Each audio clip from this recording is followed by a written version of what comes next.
welcome to another episode of Story Behind the Collector. I'm Will Sellenrod with Collector Chassis, and today we have a very special guest. He's got just a fantastic collection. I think this is probably the biggest collection we've filmed so far in this series. And in this episode, I'm going to introduce you to Andy and his collection of cars. And when I say collection, that's probably an understatement. I can't count the number of cars that I'm standing among, and some of them are just utterly fantastic.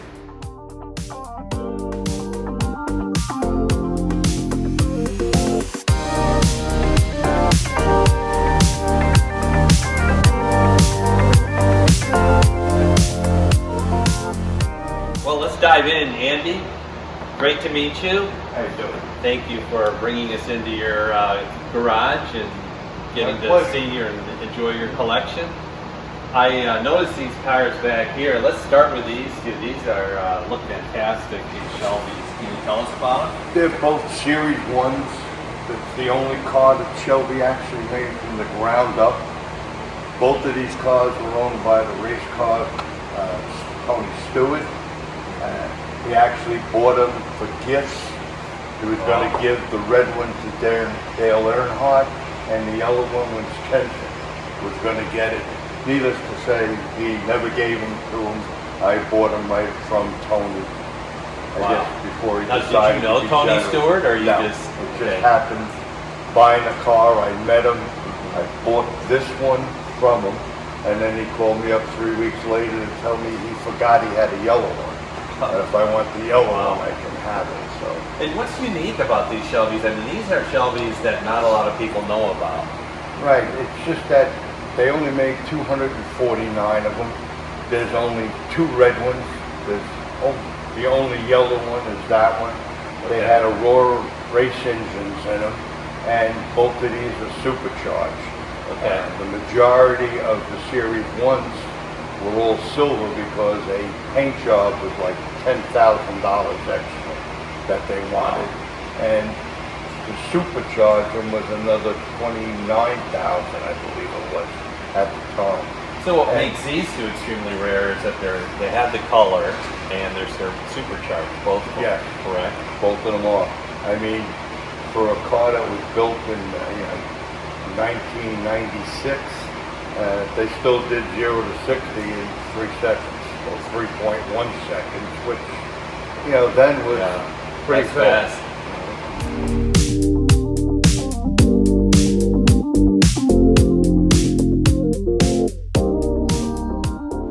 So these are some fantastic looking Cobras. I just love all the colors. These probably are the most popular colors in these Cobra series, correct? Yeah, probably are. The 2 of them, the blue ones, are 50th anniversary FE cars. The silver one's a regular 427 Cobra, and this red one right here is, I believe, he's only made 2 carbon fiber cars, and that makes it a little bit rare. So this entire body is carbon fiber? The entire body is carbon fiber. I didn't even know they offered that. It was very, very rare.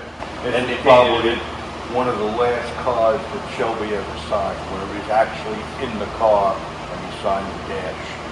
So, And they painted it, is that the Ferrari Costa Rosso or whatever they call that red color? well, that's what it is. It's actually, it is Ferrari red, and it was the first time they started painting red, and it's also, they put the tan interior. All the chrome has been blacked out. It was, they made 10 fiberglass ones. They made, I don't know how many aluminum, and they made 2 of these. That was it. So the engine models, then you had the 427s, and then what other engine was offered? Well, these 2 happen to have 427 Shelby motors in them. They're actually probably 460s. And the blue one on the end, maybe later on we can open up the hood, there's a 339. Can we go over there and do it right Sure. now? Oh my goodness, that is a thing of beauty. I love the carburetors. And what do they call those? The stacks then? Yeah, there are Weber carburetors on it. There's 8 of them, and it's by US up in, he's in Connecticut, and it actually is a Shelby manifold that's on this. And then tell us about this car. This is a Gillette Vertigo. It's actually made in Belgium. There's only one car company in Belgium. In 1996, they supposedly held the world speed record from 0 to 60. It just came back from Miami, where it was in an international supercar show because it is the only one in North America. They made 11 of them. I don't know how many are actually made, and he still makes cars to this day, but the price of the car is somewhere around $1 million up. You know, it's just Now, is this based on another chassis, or is this completely built from the ground up? This is completely built. It actually supposedly has the longest hood of any supercar. It's also got the shortest rear end. There's nothing there. Yeah. As far as that goes. Now, how big an engine would be hiding underneath this? 4-cylinder, 600 horsepower. So this looks like just a very generic Buick SUV. So what's so special about this? They made one of them. That was it. This is an actual GNX. Has a big block aluminum motor in it with a supercharger. It's not registerable because it only has a 15-digit serial number, and it's sitting here with 600 and something horsepower. So this is actually a GNX Buick SUV. What year? Okay, approximately 2006, 2008. And this was made by General Motors. Oh yeah.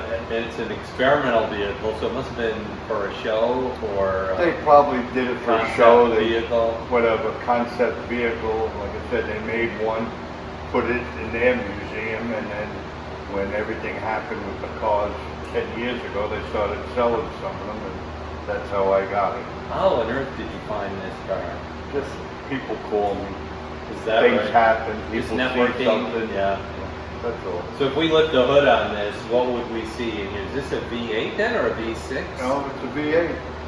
V8 with a supercharger. Can we lift the hood on this? Is this Sure. Okay, so this engine then, would this be from like a Corvette engine or some, I wonder? It probably is. I mean, it is a GM motor. Yeah. It's not normally in a Buick. I mean, I've gone to try to get parts every once in a while, and you know, the Buick people laugh at me and tell me it doesn't exist. Doesn't exist, and then they see it. But And the serial number on this vehicle ends in EX, Yeah. which is unique, right? Yeah, So that that's means, it. yeah. Thing, you know, experimental. That's why you can't really drive it on the street or register it legally. But it's a fully functional, comfortable vehicle. It's got air conditioning, everything else.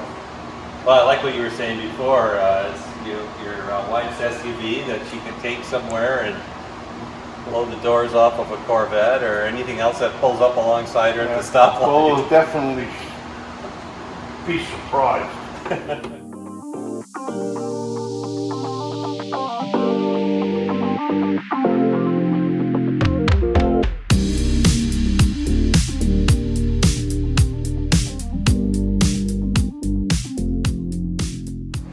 Well, and I couldn't help but miss this Henry J. Just fantastic.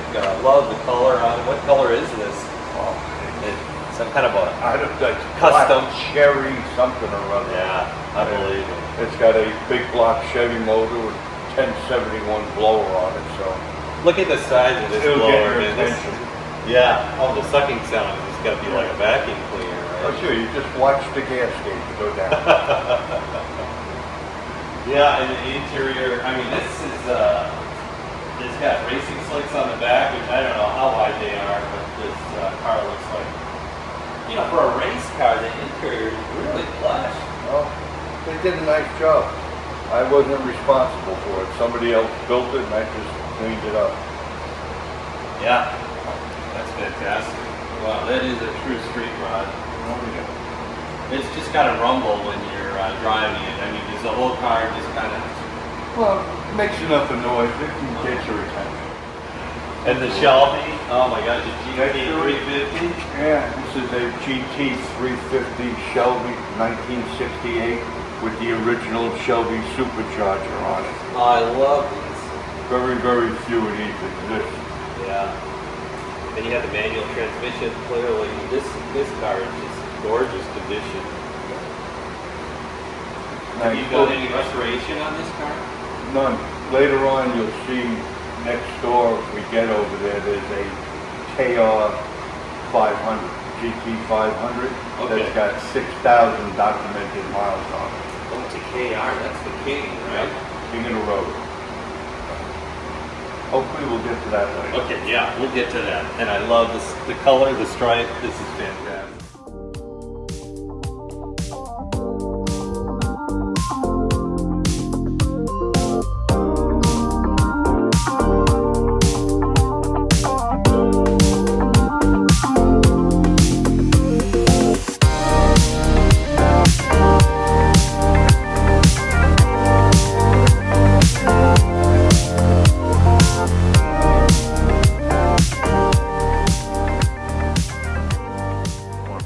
And then here we have a Stutz Blackhawk, and this is just a magnificent custom vehicle. Now this is based on a production car, right?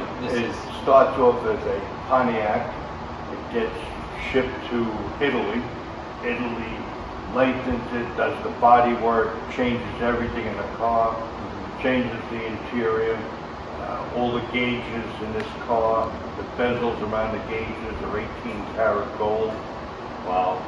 In its day, this cost double what a Rolls Royce cost. So everybody that was in the Rat Pack, Elvis Presley owned 4 of them, Dean Martin had 4, Sammy Davis had 1, Sinatra had 1, and you know, generally it was a who's who.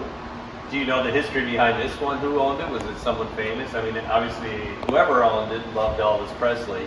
Yeah, well, that's what happened. Whoever did own it, it was nobody that I knew of that was famous. They just, the car supposedly was down in Graceland for 2 years.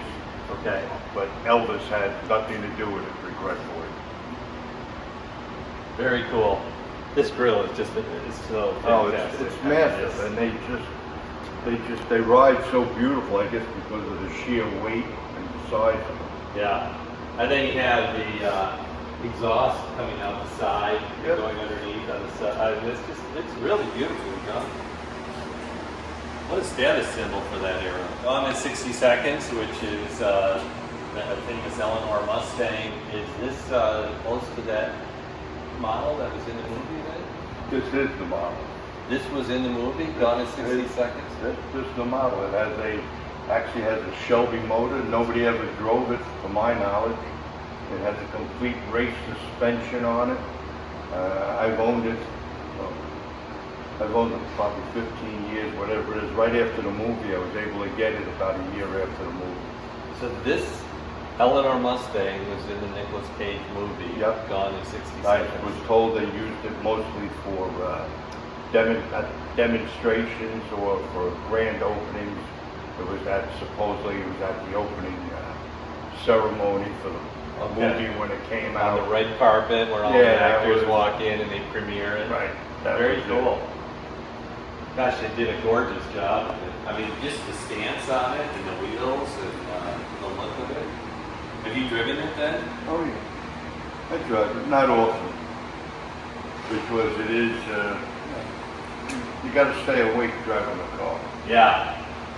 And Because it's, it does like all the other cars, they didn't have it. This has the nitrous, has everything in it. So it's fully capable of scaring the hell out of you. well, we've seen a lot of cars that are more on the modern side, I guess, when we look at the Cobras and we look at the Shelbys and Stutz and Henry J. This caught my attention. This is very unique. I don't think I've seen a car like this. This is a 1937 Ralston Cadillac. Ralston was a custom fabricator out of New York City, and he did a lot of the Duesenbergs, and that this particular car has never been restored It's in its original condition. It was originally made for the governor of Minnesota, and after him, I guess, I acquired it. The holes are still in the upholstery from the moths, and it runs great. It's only got 50,000 miles on it, and it's like the biggest boat you ever drove. How long do you think this boat is? It's got to be. It's got to be over 20 feet, right? Oh, it's over 20. I mean, I'm just walking all the way down here, and and you're not seeing all of it because there's a trunk that goes on the back of it. oh yeah. That'll make it even bigger. You don't want to take it into Manhattan. Put it No. that way.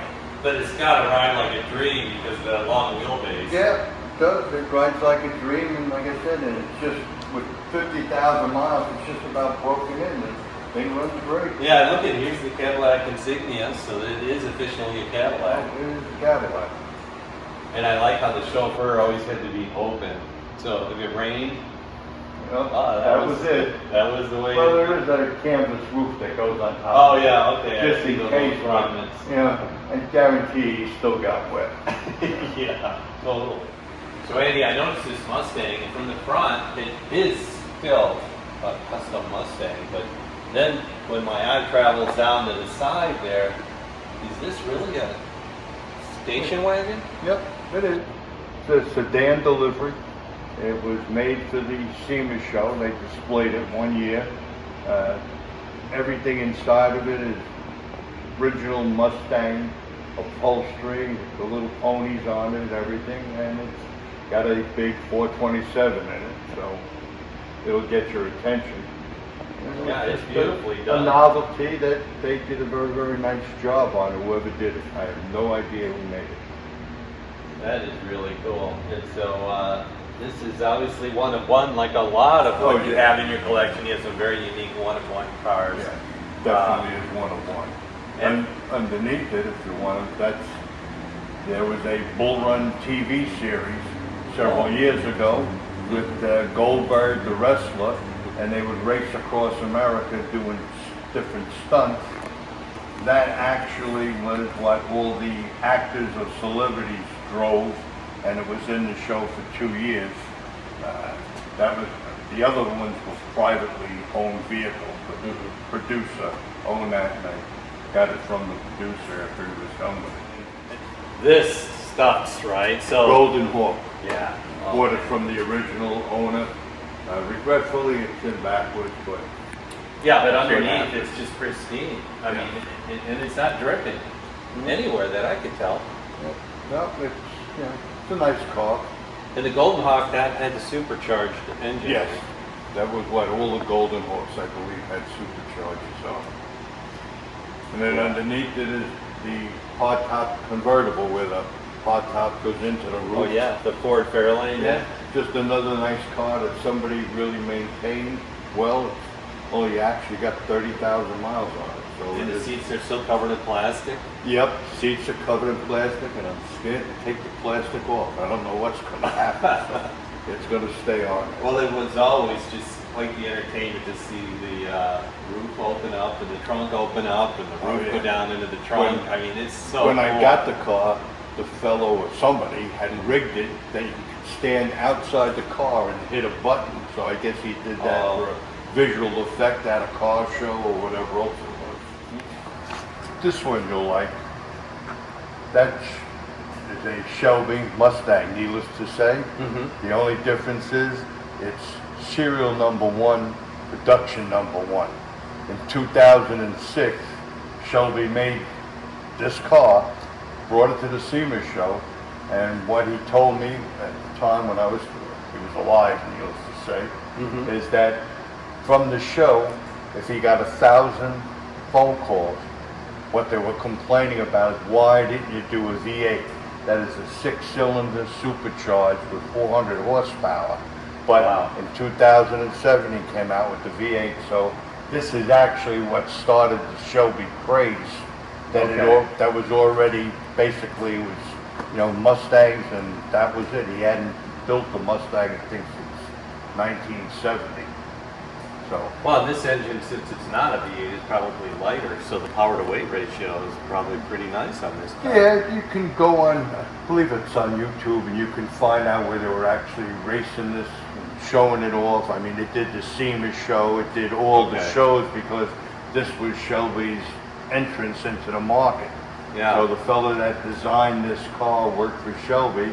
He also designed the Hertz Mustang, and they both came out together in 2007.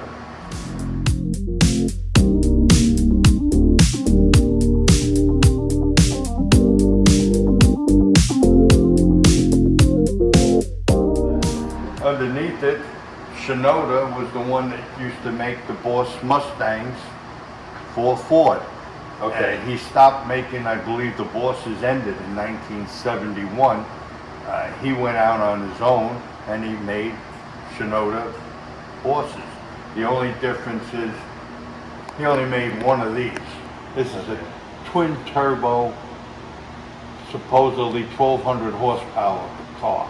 Now, would this be the V8 in here? Oh yeah, it's big. It's a big V8 with twin turbos on it, and the list price on this car, I can show you the sticker, was $94,000, and that's in 2006. I don't know who bought it then, but yeah, the Shinoda name is not very well known. Yeah, well, most people think of Boss Mustangs. Yeah. When you start reading up on it, he's the guy that did it. Yeah. This looks really cool. So is this a Cobra? It's actually an AC Iconic Roadster. It's fully licensed, or they were licensed to have the AC name on it. Okay. Which is one of the only cars, except for Shelby, that was able to do that.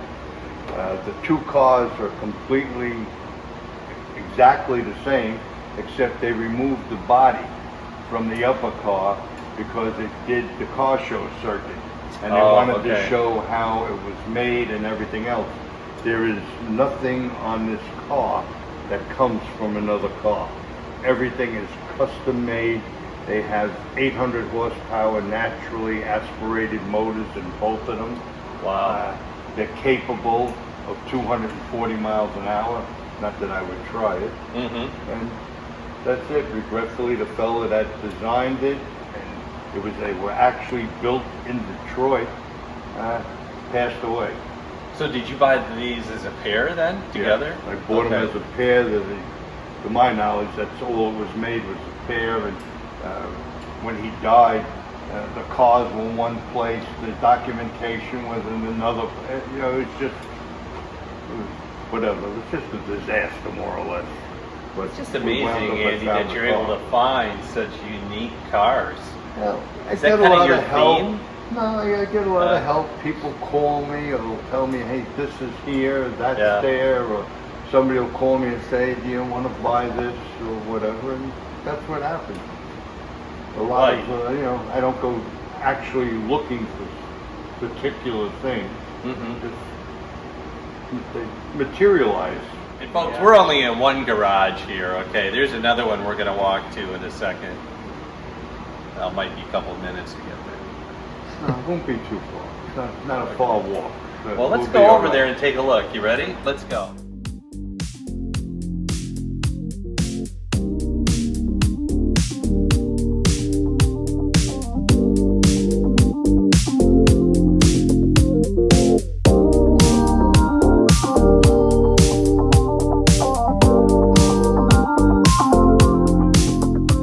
Folks, now we're in garage number 2. And we're standing next to this Packard, which is a very unique vehicle. Andy, what's the story behind this one? This is a 1939 custom Rolston Packard that was made by a woman called Schwartz in Manhattan. It's a 2-door limousine. There's only one front seat on one side for the driver, and that was really it. Let's take a look and open that door. And so Ralston was a very famous coach builder Yes. in New York. And this is the way it was from 1939. There's no seat. I guess maybe somebody was a little heavy or something and they had to get in, whatever reason. But she wanted a limousine that was smaller than most limousines. So this was probably 3 times the cost of what she could buy a regular package for. Yeah. Just, And it's still a big car. yeah. Wow. And then what's this next to it? This looks pretty unique. This is a 1927 Franklin, I believe. The story with this car, which is really hard to believe, it's only had 2 owners its entire life, and both owners treated the car the same way. It never saw inclement weather, or was always in heated garages, and it's never been restored. Everything, including the roof, is original to the car. And if we can open this door, these are they call them suicide doors. Suicide doors. But look at the leg room back there. I mean, this is literally like a living room. Well, this was the epitome, I guess, of luxury back then. Yeah. The only thing that was ever done on this car was they reupholstered the front seat. And you can notice the air conditioning. Oh yeah. Folks, can you see the can you zoom in on this air conditioning unit here on the steering wheel? And what year was that? And it didn't need Freon. No. Yeah, for all you climate freaks out there, this is probably the cleanest air conditioning system you'll ever see. And then over here, the very famous Chrysler 300. These cars are very special. They're very rare. And this one happens to be even more rare because it's a Indianapolis Motor Speedway pace car. What's the history behind this? Nothing, I just saw it, and that was it, and bought it, and it's a clean car, it's never been restored or anything else, except I would assume somebody put the lettering on the side. Yeah. But other than that, it's Well, this totally paint original. looks amazing on this. Yeah. This is all the factory paint. Yeah. I mean, it feels like the enamel paint from that era, right? It had that thicker. It's just that color that Yeah. just grabs you. If you want to see some odd cars, there's one right in back of it. But you're gonna have this to one's help. covered. Okay, I can Get the have cover it. off. Let me take this end here. Hopefully I won't, wow, this looks Just special. Peel it back. Is this what I think it is? Oh my gosh, this is absolutely stunning. It's a 1937 Phaeton convertible Cord, supercharged. To my knowledge, it hasn't been restored. I've owned the car for 25 years. Before that, it was in another collector's collection in Indiana, and he got it out of a museum. This is rolling art. Oh, you look underneath, and underneath is as clean as the top of it. Wow. It just runs great. I know it was in the museum for almost 40 years when they had it. Just a Now, how many cylinders was this beautiful engine? car. 8. Okay. A supercharged. Well, it's actually what it is it's a Lycomia aircraft engine. That's what's in these things. And Well, and we got to get a video of the interior, and then we have the exhaust pipes coming out of the side here. I mean, this is just so beautifully done, the way they come out and they go into the fender, and then they're hidden underneath the car. it was just like rolling art. Yeah. That's really what it was. It's just absolutely stunning. And then what color would the convertible top be on this? Was Black. It black? Okay. With the red interior. This made a statement when you would pull up. Oh yeah, somewhere and at it's that also, top. it's as close to an automatic as you can get. The way it works is when you start it, Yeah. you can push in the clutch, you put it in first gear, and then you're driving, and then you can shift it into second, even into third, and it will not shift until you step on the clutch, and then it automatically shifts. The clutch lever is actually about 1.5 inches. That's it.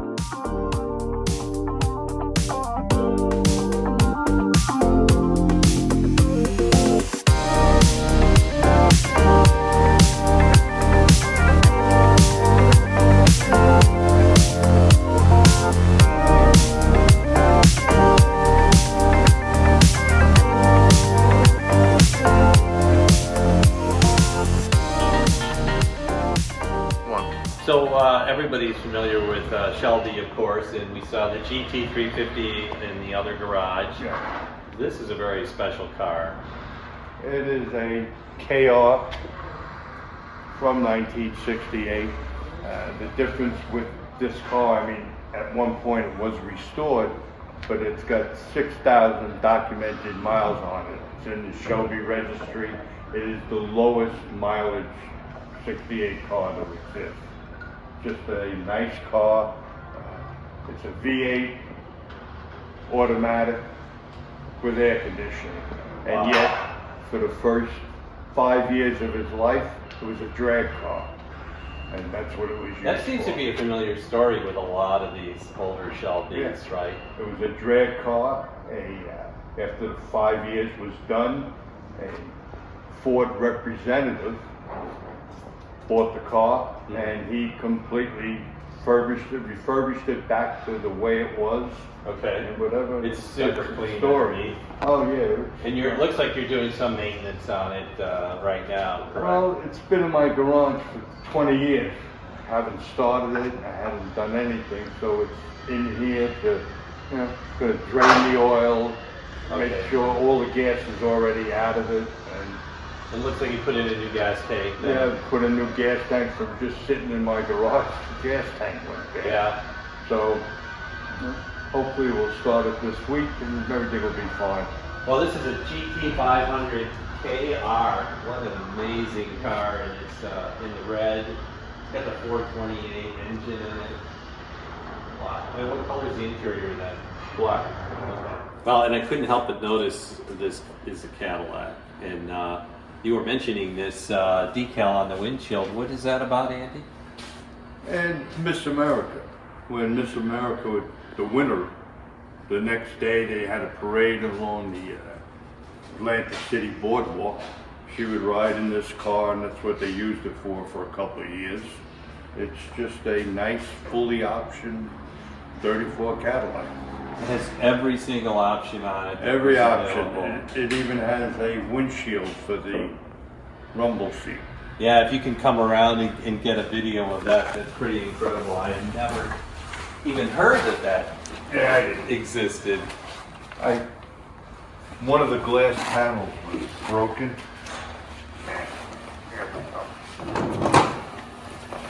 I don't know if that helps any. Glass panel was broken. I brought it down to my glazier. Uh-huh. Who's 84 years old. He's been glazier, since he Yeah. was 18.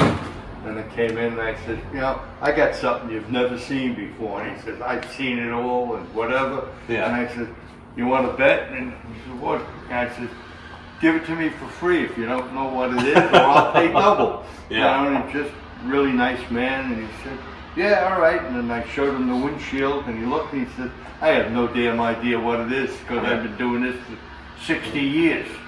And I told him what it was, a windshield for a rumble seat. And that was it. So I got the windshield for free, but it cost me dinner. And this one I restored. Okay, yeah, I was just looking. It's beautiful inside. Yeah, I had to do the interior. We put the whole car together. It actually came out of Canada. It's almost there. We just got to get somebody to do the roof. Yeah. So when you're buying cars, then are you into restoring every one of them? Is it case by case basis, or? I try not to restore anything if I can help it. Okay. Restorations are very expensive, time consuming, Yeah. and trying to find the correct parts. Well, Andy, thank you so much for your time today, showing us your fantastic collection in both your garages. And I understand you've got some other cars, maybe even in another garage somewhere. That's another story. That's all. But I thought it would be fitting to close out in front of this Pierce Arrow. This is a very rare car. And I just love this hood ornament here. I mean, this is just something very, very special. The Archer. Yeah. I mean, finding one of those in today's market is just... It would be a little bit pricey. Just Yeah. a little. Yeah. Probably Well- cost more than the car, but that's... Yeah. Well, thank you very much. It's just been a real pleasure. It was a pleasure. And we didn't cover every single car, and the more I look, the more I see. And we've even got cars under cover here, which will remain a mystery, and maybe we'll cover those in the next episode. Sounds good to me. Thank you, Andy. Thanks, everybody.